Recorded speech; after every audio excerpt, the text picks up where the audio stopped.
Dans la première partie de notre émission, vous avez dressé l'état des lieux de l'assurance dans le monde aujourd'hui et montré le fossé qu'il existe entre les pays du Nord et les pays du Sud. Comment expliquer ce vide assurantiel dans les pays du Sud ? S'agit-il, comme on l'entend souvent parfois, de questions de religion, de fatalité, de passivité, de méconnaissance des mécanismes ? Quelle est, Marc Nabet, votre analyse sur le sujet ? Alors ça, ce sont souvent des explications qu'on a avancées pour expliquer la faible part d'assurance dans les pays du Sud, des sociétés éminemment religieuses, chose qu'on a oubliée nous-mêmes en France notamment, mais ce sont des sociétés, c'est vrai, éminemment religieuses. Maintenant, il suffit d'aller sur le terrain et d'interroger les croyants pour se rendre compte que pour eux, c'est une autre question. On a plein d'exemples au Liban où j'ai pu entendre des collègues donc cette incompréhension même de notre question, c'est-à-dire pour eux, Dieu protège, certes, mais d'abord il faut se protéger soi-même, et c'est écrit dans les textes religieux qu'ils vous citent. Au Sénégal, on nous a parlé par rapport à la question de la santé, ils nous disent, si on a des problèmes d'hospitalisation de santé qui arrivent, on utilise nos gris-gris, mais si on avait de l'argent, on irait à l'hôpital. L'un des premiers assurés que l'on a eu pour un programme pour des migrants haïtiens à Little Haïti, c'est un prêtre vaudou. Et quand je lui ai posé la question, pour quelle raison vous êtes un assuré une personne qui paye une cotisation d'assurance pour votre maman, rester au pays et la prendre en charge en cas de funérailles, il nous répond parce que je suis prévoyant. Et pourtant, c'est un prêtre vaudou avec plein de pharmacopée derrière, de tableaux ésotériques. Donc la question est très peu comprise dans les pays du Sud où ils ne comprennent pas notre interrogation, vu qu'en Occident on a une démarche assez grecque d'une certaine façon, en distinguant le corps et l'esprit, en distinguant la rationalité de l'irrationalité. En fait, la plupart des cultures, y compris aux États-Unis, c'est des cultures éminemment religieuses qui n'empêchent en rien le fait de s'assurer de façon rationnelle, tout en ayant ses pratiques et ses rites religieux et ses croyances. Pas de même domaine. Donc, ce n'est pas l'explication. La deuxième explication qu'on avance souvent, c'est la fatalité, justement, et la passivité face au risque. En se disant, on n'a pas d'avenir, on n'a pas d'argent. Non, plus vous êtes dans des milieux populaires modestes, plus la vulnérabilité est forte, plus il faut s'en prémunir. Et c'est une conscience parfaitement intégrée par la plupart des populations que nous avons rencontrées, et des milieux modestes et des classes moyennes et émergentes, c'est que le moindre risque est susceptible, qui se réalise, est susceptible de vous plonger dans l'indigence. Ne pas avoir de gestion des risques, généralement c'est les milliardaires, puisque si on a sa maison, les millionnaires qui est détruit, on la reconstruit avec son argent, et ce sont les indigents. Et dans le monde, on a 800 millions de personnes, 900 millions en état de malnutrition chronique, 4 milliards d'individus qui n'ont pas d'assurance. Ce qui veut dire qu'il y a environ 3 milliards, un peu plus de personnes qui pourraient s'assurer, qui ont de l'argent pour le faire, et qui ne le font pas. Et s'ils ne le font pas, en tout cas, c'est pas par passivité, puisque en fait, ils gèrent les risques au quotidien. Ils les gèrent comment ? Les dons et les contre-dons, à travers dans les familles africaines ou ailleurs, on retrouve ça aussi dans d'autres pays, au-delà de l'Afrique, la famille élargie. On a les tontines qui sont universelles, que j'ai pu voir dans tous les continents où je suis intervenu. On a l'épargne, le crédit auprès d'un usurier, avec des taux des fois exorbitants de 20% par jour, comme aux Philippines, comme en Haïti. Ils appellent ça coup de poignard dans le dos, mais ils le prennent pour des raisons importantes, ou bien des frais auprès d'une institution de microfinance, et pour certains, auprès des banques. Donc, il y a toute une gestion fine avec l'épargne, bien entendu. Au Maroc, ils parlent de l'oreiller, c'est la banque du pauvre, où on épargne sur le matelas parce qu'on n'a pas confiance pour placer son argent au sein d'une institution financière qu'on ne connaît pas et qui est extérieure à la communauté. Et je dirais que c'est là surtout le fait que les assureurs ont leur mot peut-être à dire, les institutions financières, en raison de cette méfiance et de cette méconnaissance des populations et surtout de la méfiance envers de tout ce qui est institution externe.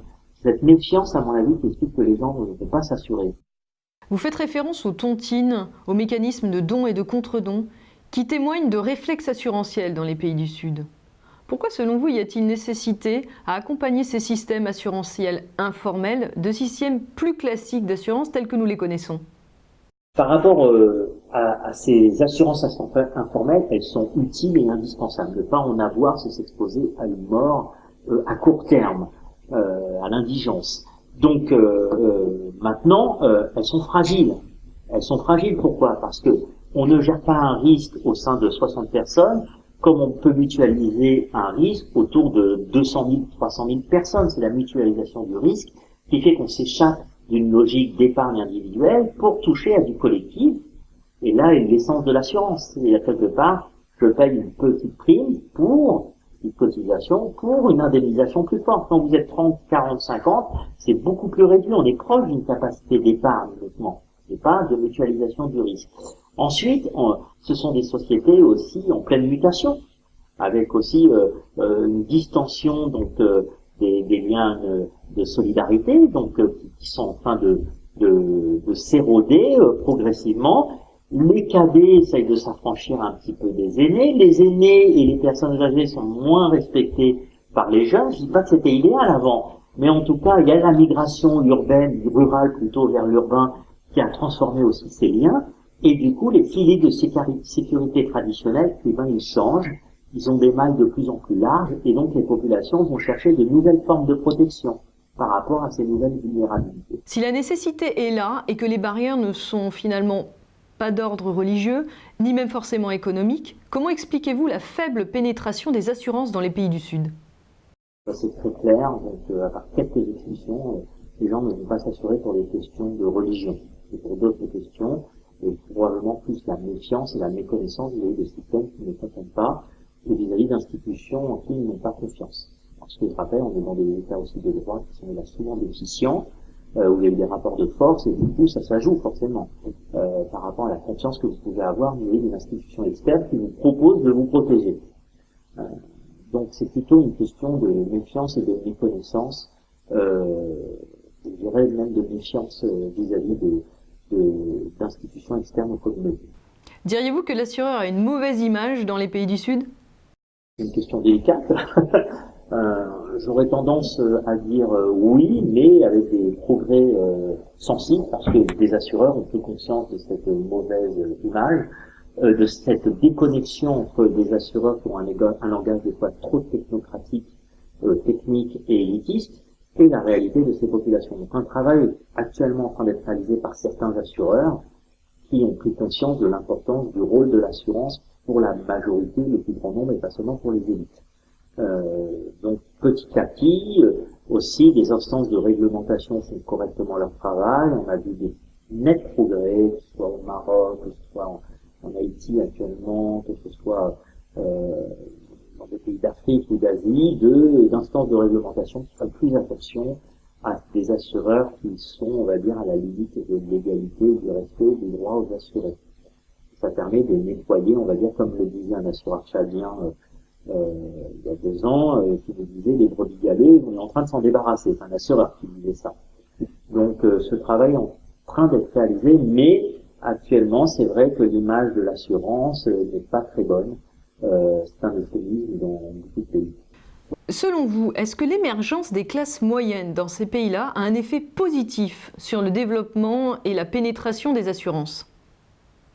Oui, c'est-à-dire que c'est des questions plus complexes qu'on trouve au niveau économique. Est-ce que l'émergence des classes moyennes entraîne aussi une stabilité d'un pays, une démocratie? Oui et non. Dans le sens plutôt oui. C'est évident que plus on a de biens à protéger, plus on a envie quelque part de les protéger. Ses biens, sa famille, etc. Donc il y a une croissance de l'assurance en relation avec l'émergence des classes moyennes. D'ailleurs, les assureurs s'intéressent énormément à ces classes moyennes dans les pays des BRICS, mais pas seulement les BRICS. Donc ça, c'est manifeste. Maintenant, la frontière entre une classe moyenne émergente, consolidée en partie, et les classes populaires, elle n'est pas toujours aussi forte qu'on l'imagine. C'est que quand vous n'êtes pas suffisamment assuré que vous avez des problèmes d'hospitalisation, d'accidents, d'invalidité, etc., très vite, vous pouvez avoir des fluctuations de revenus et une chute qui vous fait plonger quelque part dans la pauvreté. Donc rien n'est encore acquis. C'est-à-dire si on s'intéresse uniquement aux classes moyennes sans s'intéresser aux classes qui sont en train d'émerger ou qui sont en difficulté, ben dans ces cas-là, on s'expose aussi. Il faut une utilisation qui soit plus large. Merci à tous les deux. Je vous propose que nous nous retrouvions dans un 3e volet de notre émission pour parler des moyens pour faciliter le développement de systèmes assurantiels dans les pays du Sud.